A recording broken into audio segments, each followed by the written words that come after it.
6 जून को दिल्ली में कुछ बड़ा होने वाला है, कोई कॉकरोच आने वाला है। નમસ્કાર દર્શક મિત્રો, ગુજરાત વંદનમાં આપ સૌનું સ્વાગત છે। ભારતીય ઇતિહાસમાં 6 જૂનનો દિવસ એક મહત્વપૂર્ણ છે। આ દિવસે ગૌરવશાળી એક રાજકીય પ્રસંગ એ છે કે છત્રપતિ શિવાજી મહારાજનો રાજ્યાભિષેક 6 જૂન 1674ના રોજ થયો હતો। 6 જૂન 1984ના રોજ અમૃતસરમાં સુવર્ણ મંદિરમાં ઓપરેશન બ્લુ સ્ટારની સમાપ્તિ થઈ હતી। 6 જૂન 2026ના રોજ શું થશે એમ કોઈ પૂછે તો સ્વાભાવિક છે કે કોઈ પણ માથું ખંજવાળવા લાગે કે 6 જૂનના રોજ વળી શું થવાનું છે। પણ કેન્દ્ર સરકાર અને વિપક્ષને બરાબર ખબર છે કે 6 જૂનના રોજ દિલ્હી में कुछ बड़ा होने वाला है। ચાલો કોયડાને ઉકેલીએ। 6 જૂનના રોજ વિદેશથી અભિજીત દીપકે નામનો એક યુવાન ભારત આવવાનો છે અને આવતાની સાથે જ યુવાનોને ભેગા કરીને દિલ્હીના જંતર મંતર પર મોદી સરકારની સામે વિરોધ પ્રદર્શન કરવાની જાહેરાત દીપકે ઓનલાઈન કરી છે। જો કે તેમણે એવો ભય પણ જાહેર કર્યો છે કે બની શકે કે ભારત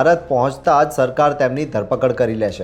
આ એ જ યુવાન છે કે જેણે કોકરોચ જનતા પાર્ટીની ઓનલાઈન સ્થાપના કરી છે અને નીટ પેપર લીકથી લઈને યુવાનોને રોજગારી, શિક્ષણ મંત્રી ધર્મેન્દ્ર પ્રધાનનું રાજીનામું સહિત અન્ય એવા મુદ્દાઓને લઈને સરકાર સામે આંદોલનનું રણસીંગું ફૂંક્યું છે કે જે કોઈ પણ સરકારને ન ગમે અને કમસે કમ આ સરકારને તો બિલકુલ જ ન ગમે, કેમ કે આ સરકારને એવી બીક છે કે જો એકવાર યુવાનો તેમની સામે પડ્યા તો નેપાળ અને શ્રીલંકાની જેમ તેમની સરકાર મુશ્કેલીમાં આવી શકે છે। કોઈ એમ કહે કે એવું તે કંઈ હોતું હશે તો તેનો દાખલો એ છે કે લેહ લદ્દાખમાં કર્મશીલ અને સામાજિક આગેવાન સોનમ વાંગચુક દ્વારા યુવાનોને લઈને વાજબી માંગણીઓ માટે જેનઝી આંદોલન શરૂ કરતા જ સરકાર એવી ભડકી કે સોનમને દેશ માટે ખતરો બતાવીને 6 મહિના માટે નેશનલ સિક્યોરિટી એક્ટમાં જેલમાં નાખ્યા અને છેવટે સુપ્રીમ કોર્ટની દરમિયાનગીરીથી તેમને છોડવા પડ્યા। સોનમ વાંગચુકે કોકરોચ જનતા પાર્ટીનું સ્વાગત કરીને પોતાને માનદ કોકરોચ જાહેર કરીને 6 જૂનના રોજ યોજાયેલા કાર્યક્રમમાં ભાગ લેવાની જાહેરાત કરી છે।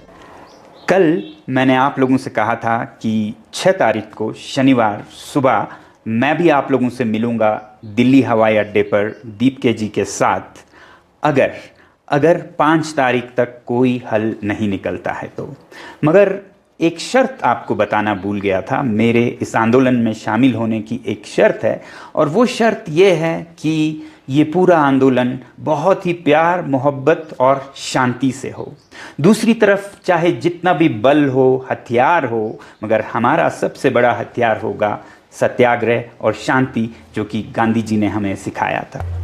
આવા અનેક લોકો ભાગ લેવા દિલ્હી પહોંચી રહ્યા હશે અને વિપક્ષની પણ કોકરોચ જનતા પાર્ટી પર નજર છે। જેમ કે કેન્દ્ર સરકાર સામેનું કોકરોચનું આંદોલન વેગ પકડે કે કંઈક ગડબડ થાય તો વિપક્ષો તેમાં કૂદી પડવા તૈયાર જ છે અને તેથી સરકારને ડર છે કે 6 જૂનના દિવસે નવી દિલ્હીમાં કુછ ભી હો સકતા હે રે બાબા। કેટલાક માને છે કે કોકરોચ નેતા અભિજીત દીપકેને કોઈ પરિબળો દિલ્હી પહોંચવા જ નહીં દે અને માનો કે દિલ્હી પહોંચે તો ઉતરતાની સાથે જ તેમની અટકાયત થઈ શકે છે। ખુદ કોકરોચ નેતાએ જ કહ્યું છે કે ભારત પહોંચતા જ સરકાર તેમની અટકાયત કરી લેશે, તેમ છતાં તેઓ 6 જૂને ભારત પહોંચવાનો પ્રયાસ કરશે। બની શકે કે વિદેશમાં જ તેમની કોઈ કારણોસર અટકાયત થઈ શકે, એવું પણ બને કે તેમની ફ્લાઇટ જ કેન્સલ થઈ શકે। આવી બધી અટકળો દિલ્હીના પાવર કોરિડોરમાં ગંગા પ્રવાહની જેમ વહી રહી છે। રાજકારણમાં અંદરખાને એવી ચર્ચા છે કે જો 6 જૂને દિલ્હીમાં કંઈક બબાલ થઈ તો તેના પ્રત્યાઘાતો અન્યત્ર જોવા મળી શકે છે। વિપક્ષો તો એ ઈચ્છી જ રહ્યા છે કે દિલ્હીમાં અન્ના આંદોલન જેવું કોઈ આંદોલન મોદી સરકાર સામે થવું જોઈએ